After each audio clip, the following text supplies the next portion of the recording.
దీర్ఘకాల వ్యాధులకు 20 ఏళ్ల అనుభవం ఉన్న అత్యుత్తమ హోమియోపతి వైద్యం మాస్టర్ హోమియోపతి. నమస్కారం, వెల్కమ్ టు ఐ డ్రీమ్. ఈరోజు మనతో పాటు ప్రముఖ ఆధ్యాత్మికవేత్త జ్యోతిష పండితులు సుభాష్ శర్మ గారు ఉన్నారు. గురువుగారిని అడిగి మనకున్న సందేహాలను నివృత్తి చేసుకుందాం. నమస్కారం గురుగారు. శ్రీమాత్రే నమండి. గురుగారు, ప్రతి మాసంలో మనకు సంకష్టహర చతుర్థి అని ఒకటి వస్తుంది కదండి. ఆ రోజు వినాయకుడిని ఎలా ఆరాధిస్తే మనకున్న సకల కష్టాలు తొలగి సుఖశాంతులతో కుటుంబం ఉండాలంటే ఎలాంటి ఆరాధన చేయాలి, ఎలా పూజించాలి? తప్పకుండా తెలియజేస్తానండి. ముందుగా ప్రేక్షకులందరికీ శ్రీమాత్రే నమః, శ్రీ గురుభ్యో నమః. ఓం శుక్లాంబరధరం విష్ణుం శశివర్ణం చతుర్భుజం ప్రసన్నవదనం ధ్యాయే సర్వవిఘ్నోపశాంతయే. సంకష్ట చతుర్థి, పౌర్ణమి తర్వాత వచ్చేటటువంటి సంకష్ట చతుర్థి ఏదైతే ఉందో అది చాలా ఫలప్రదాయిని అని చెప్పి గణేష పురాణంలో చెప్పడం జరిగింది. అయితే ఈ గణేష పురాణంలో చెప్పినటువంటి ఇతిహాసాల ప్రకారం, పురాణం ప్రకారం విఘ్నేశ్వరుడు విఘ్నాలు తొలగడానికి ప్రధానమైనటువంటి మూల కారణంగా మనకు చెప్పడం జరిగింది. అయితే ప్రతి మనిషి జీవితంలో ఎన్నో రకాలైనటువంటి ఆటంకాలు, ఎన్నో రకాలైనటువంటి ఇబ్బందులు, ఆర్థిక పరంగా ఇబ్బందులు రావచ్చు, వివాహపరంగా ఇబ్బందులు రావచ్చు, ఆరోగ్యపరంగా ఇబ్బందులు రావచ్చు, వ్యాపార పరంగా ఇబ్బందులు రావచ్చు. ఇలా ఎన్నో రకాలైనటువంటి ఇబ్బందులను, కష్టాలను తొలగించేటటువంటి వాడే విఘ్నేశ్వరుడు. అందుకే ఆయనకు విఘ్న వినాయకుడు అని పేరు, విఘ్న నివారణకారకుడు అని పేరు. ఇలా ఎన్నో రకాలైనటువంటి పేర్లతో పిలిచేటటువంటి గణనాయకుడు విఘ్నేశ్వరుడు. అందుకే మనం తొలత ఏ పూజ చేసినా కూడా విఘ్నేశ్వరుడు పూజతోటే ఆరంభం చేస్తాం. అయితే ఈ సంకష్ట చతుర్థి అనేటటువంటిది చంద్రోదయానికి సంబంధించినటువంటి విధానము. ఈ సంకష్ట చతుర్థి సాయంకాల ప్రదోషకాల సమయంలో ఈ యొక్క వ్రతాన్ని చాలామంది ఆరాధిస్తూ ఉంటారు, చేస్తూ ఉంటారు. ప్రదోషం అంటే ఏ సమయం గురువు? మనకు సాయంకాలం ప్రదోష సమయం వచ్చేసి 6 గంటల నుండి 7 గంటల వరకు ప్రదోషకాలం 1 గంట వరకు ఉంటుంది. అయితే ఈ ప్రదోషకాలం అనేటటువంటిది చాలా విశేషమైనటువంటిది. అంటే ఆ సమయంలో సంకష్టహర చతుర్థి వ్రతము అని చెప్పేసి ఒకటి ఉంటుంది. ఆ వ్రత నియమాన్ని పాటిస్తూ ఆ వ్రతాన్ని చాలామంది కొన్ని సంవత్సరాల పాటు చేస్తూ ఉంటారు. కొంతమంది దాదాపు 41 మండల నెలలు అని చెప్పేసి చాలామంది ఇలా చేస్తుంటారు. అంటే నెలకు ఒకసారి, అంటే వాళ్ళు 41 నెలల పాటు ఈ యొక్క వ్రతాన్ని ఆరాధన చేస్తుంటారు. కొంతమంది 16 వారాలు ఆచరిస్తుంటారు, కొంతమంది 16 నెలలు అంటే 16 సంకష్ట చతుర్థులు ఆరాధిస్తారు. ఇలా ఎన్నో రకాలైనటువంటి నియమాలతో కూడుకొని ఉన్నటువంటిదే ఈ సంకష్టహర చతుర్థి వ్రతము. ఈ వ్రతం ఆచరిస్తే గనక మనిషికి ఇహపర సుఖములన్నీ కూడా లభించే అవకాశము, అలాగే విఘ్నములను దూరం చేసేటటువంటి వాడు విఘ్నేశ్వరుడు కాబట్టి మన జీవితంలో ఉన్నటువంటి విఘ్నములు దూరం కావడానికి ఇది చాలామంది ఆరాధిస్తుంటారు. ముఖ్యంగా ఈ వ్రతాన్ని స్త్రీలు ఎక్కువగా ఆరాధిస్తూ ఉంటారు. ఎందుకంటే కుటుంబం బాగుండాలి, అన్యోన్యత బాగుండాలి, భార్యాభర్తలు అనుకూలంగా ఉండాలి, సంతానం బాగుండాలి. అలాగే ఇంకో విషయం ఏంటంటే వివాహం కానటువంటి వారు కూడా ఈ సంకష్టహర చతుర్థి వ్రతాన్ని చేసుకుంటుంటారు. ఎందుకంటే ఈ వ్రతం చేసుకుంటే శీఘ్రంగా వివాహం కలుగుతుంది అనేటటువంటి నమ్మకం. అలాగే ఆర్థిక సమస్యలతో చాలామంది ఎన్నో రకాలైనటువంటి ఆర్థిక సమస్యలతో బాధపడుతున్నటువంటి వారు కూడా ఇలాంటి వ్రతాన్ని ఆచరించడం ద్వారా ఆర్థిక సమస్యల నుంచి దూరం అయిపోయే అవకాశము ఈ వ్రతం ద్వారా కలుగుతుంది. అయితే ఇది మనకు పౌర్ణమి తర్వాత చతుర్దశి నాడు ఈ యొక్క సంకష్టహర చతుర్థి అనేటటువంటిది వస్తూ ఉంటుంది. అయితే ఈ ప్రతి నెల సంకష్టహర చతుర్థి ఉంటుంది. అయితే ఇది ప్రదోష కాలంలో పూజా విధానాన్ని, ఒక మండపాన్ని ఏర్పరచుకొని చక్కగా దానిపైన బియ్యము పోసి కలశాన్ని పెట్టి దానిపైన గణపతి యొక్క విగ్రహం ఉంటుంది. ఆ గణపతి యొక్క విగ్రహాన్ని పూజ చేసి షోడశోపచార పూజ చేయాలి. తర్వాత అష్టోత్తరంతో అర్చన చేయాలి, అభిషేకాదులు చేయాలి. ఆ తర్వాత గణపతికి ఇష్టమైనటువంటి వ్రతకథ, సంకష్టహర చతుర్థి వ్రతకథ కూడా ఉంటుంది. అది చదువుతూ స్వామివారికి అర్చన చేసి ఆ తీర్థ ప్రసాదాలను తీసుకోవాలి. అలాగే ఆ స్వామివారికి ఇష్టమైనటువంటి మోదకులు నైవేద్యంగా పెట్టాలి. మోదకులే పెట్టవచ్చు, పండ్లు, ఫలాలు, కొబ్బరికాయలు ఇలాంటివి నైవేద్యం పెట్టవచ్చు. అటుకులు, బెల్లము పెట్టవచ్చు, అటుకులు పాయసం పెట్టవచ్చు.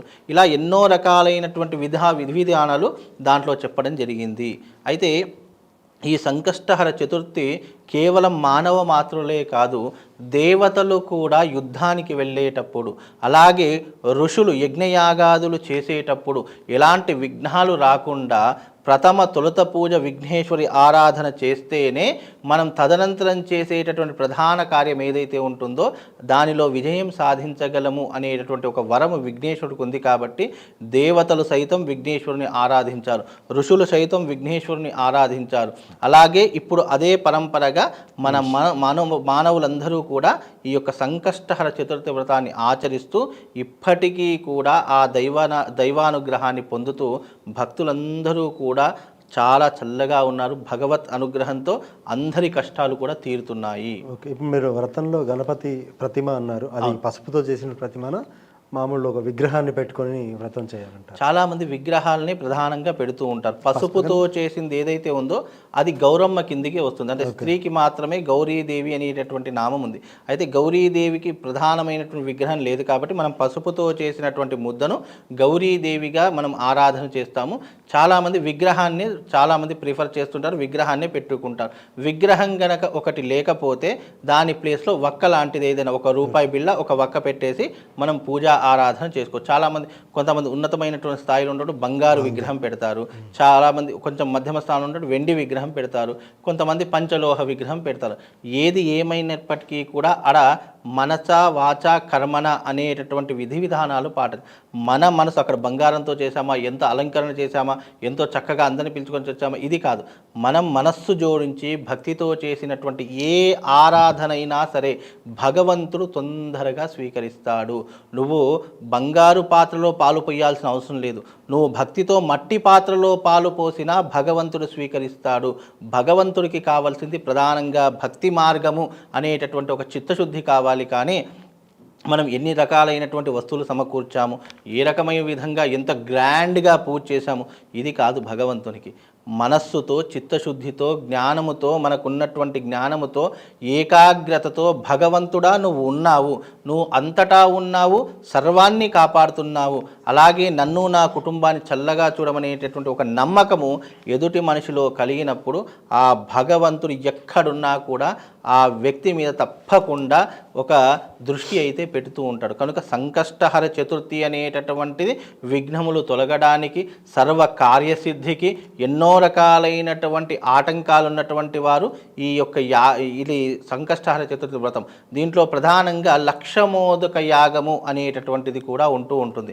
నిజానికి సంకష్టహరి చతుర్థి వ్రతం చేసుకున్నటువంటి వారు ఉద్యాపన సమయము అనేటటువంటిది ఒకటి వస్తుంది. వాళ్ళ సంకల్పంలో అయ్యో నేను 16 సంకష్ట చతుర్థులు చేస్తాను, లేదా 5 సంకష్ట చతుర్థి నేను ఉపవాసం ఉంటాను అని ఉన్నటువంటి వారు ఉద్యాపన సమయము అని అంటుంటుంది. అంటే దానితో ఇక్కడ వరకు నేను అనుకున్న సంకల్పం రీచ్ అయిపోయాను, ఇక ఉద్యాపన చేయాలి అన్నటువంటి సమయంలో బ్రాహ్మణ్ణి పిలవాలి, ఒక కలశము, ఆ తర్వాత గణపతి ఒక వెండి విగ్రహం దానం ఇవ్వాలి.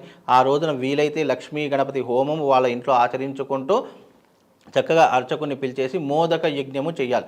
108 రకాల 108 ఈ యొక్క మోదకులు ఉంటాయి. ఆ మోదకులను ఒక్కొక్క నామం చెప్పుకుంటూ ఆ హోమద్రవ్యంలో వేస్తే గనక విశేషమైనటువంటి పుణ్య ఫలితాలు ఎవరైతే ఆచరించారో వాళ్లకు ఆ గణపతి యొక్క సంపూర్ణమైనటువంటి అనుగ్రహం వాళ్ళందరికీ కలుగుతుందండి. ఇది సంకష్ట చతుర్థి యొక్క ఉద్దేశం. అయితే సంకష్ట చతుర్థి రోజు ఇలా హోమాలు ఇవి చేయడంతో పాటుగా ప్రదోషంలో గరికతో పూజిస్తే మనం ఆయన దగ్గర మన కష్టాలు చెప్పుకుంటే పోతాయి అంటారు, అది ఎంతవరకు నిజం? గరికతో ఎలా ఆరాధించాలి ఆయన? అయితే ఇక్కడ ప్రధానంగా ఒక్కొక్క దేవుడికి ఒక్కొక్క ప్రత్యేకమైనటువంటి నియమాన్ని పెట్టాడు. శివుడికి బిల్వపత్రం పెడితే పరమాన సంతోష భరితుడవుతాడు అని చెప్పేసి, విష్ణువుకి తులసి పెడితే పరమానంద భరితుడవుతాడు. అలాగే గణపతికి గరిక పూజ దూర్వార్చన అని అంటారు. ఈ దూర్వ అనేటటువంటిది ఏంటి అంటే దుస్వప్నములను నాశనం చేస్తుంది. ఈ యొక్క మనకు వచ్చేటటువంటి అవాంతరాలు కానివ్వండి, మనకు వచ్చేటటువంటి కష్టాలు ఇబ్బందులు రాకుండా ఈ దూర్వార్చన అనేటటువంటి చేయడం ద్వారా మనకు వచ్చేటటువంటి ఏవైతే కష్టాలు ఇబ్బందులు, మానసిక ఒత్తిళ్లు, ప్రశాంతత లేకపోవడం, లేదా ఆర్థిక ఇబ్బందులతో సతమతమైపోతున్నాము అనేటటువంటి ఏవైతే మనిషికి వచ్చే అష్ట కష్టాలు అని అంటారు, ఆ అష్ట కష్టాలు పోవడానికి ఈ దూర్వార్చన అనేటటువంటిది పూజలో ఒక భాగాన్ని చెప్పడం జరిగింది. అందుకే దూర్వ అనేటటువంటిది గరిక, మనం గరిక అంటాము, అంటే గడ్డిలో మొదటగా ఉండేటటువంటిది దూర్వ అని అంటాము. ఆ దూర్వ పత్రాన్ని దానికి కూడా ఒక సంఖ్య చెప్పడం జరిగింది. 21 గరక పోసలు అనేటటువంటివి భగవంతునికి నామాలు ఉంటాయి, 21 నామాలు ఉంటాయి. ఆ ఒక్కొక్క నామం చెప్పుకుంటూ దూర్వార్చన చేస్తూ ఉంటాం. ఈ దూర్వార్చన అనేటటువంటి విధానము చాలా విశేషమైనటువంటి, ఇది కేవలం దీనికి ఒక ప్రత్యేక నియమం. అంటే మనం ప్రత్యేకంగా శివుడికి పుష్పార్చన అభిషేకం ఎలా చేస్తామో గణపతికి కూడా దూర్వార్చన అనేటువంటి ఒక ప్రత్యేకమైనటువంటి విధానం ఉంది. ఆ విధానం కూడా ఇందులో జోడించి చేసుకుంటే విశేషమైనటువంటి పుణ్య ఫలితాలు కలుగుతాయి. అంటే గణపతికి ఇష్టమైనటువంటిది దూర్వ. ఆ యొక్క దూర్వ గరిక అనేటటువంటిది భగవంతుడికి ఇష్టమైంది కాబట్టి మనకి ఏదైనా ప్రీతికరమైనటువంటి మనకు భోజనం పెట్టినా కానీ మనకి ఏదైనా ఇష్టమైన స్వీట్ ఇస్తే మనం ఎంత హ్యాపీగా తింటాం, సంతోషంగా తింటాము అనేటువంటిది ఎలా ఉంటుందో మనిషికి, అలాగే భగవంతునికి కొన్ని ఇష్టమైనటువంటి పదార్థాలు ఉంటాయి, ఇష్టమైనటువంటి పుష్పాలు ఉంటాయి, ఇష్టమైనటువంటి ఆకులు ఉంటాయి, ఇష్టమైనటువంటి ఎన్నో రకాలైనటువంటి ఉంటాయి. అవి దానికి సమర్పించినటువంటి విధానంతో సమర్పిస్తే గనక ఆ గణపతి యొక్క అనుగ్రహం ఇంకా ప్రత్యక్షంగా పరోక్షంగా తొందరగా అనుకూలించేటటువంటి అవకాశము, మన కోరికలు తీరడానికి మనకున్నటువంటి ఆప్షన్గా అది పెట్టుకోవడం జరిగింది. అంటే దీంట్లో ఉన్నటువంటి ఎన్నో రకాల అంటే మనం ఒక్కొక్క విధానానికి ఒక్కొక్క ప్రత్యేకత ఉంది. యజ్ఞం చేయడం వల్ల ఫలితం అనేటువంటి 100% వస్తుంది, వ్రతం చేయడం వల్ల 90% వస్తుంది, ఆరాధన చేయడం వల్ల 50% వస్తుంది, అభిషేకం చేయడం ద్వారా 30% వస్తుంది. ఇలా ఎన్నో రకాలైనటువంటి అనుగ్రహాన్ని పొందడానికి భగవంతుడు దానికి మార్గం అనేటటువంటిది సునాయాసంగా పెట్టడం జరిగింది, కష్టతరంగా పెట్టడం జరిగింది. మనం ఏ రకమైనటువంటి వినియోగాన్ని ఆ గణపతికి అర్చిస్తామో దాని రకంగా మనకు ఫలితం అనేటటువంటిది దాని ప్రకారంగా మనకు రావడం జరుగుతుందండి. చాలా బాగా చెప్పారు సార్, ధన్యవాదాలు. శ్రీమాత్రి.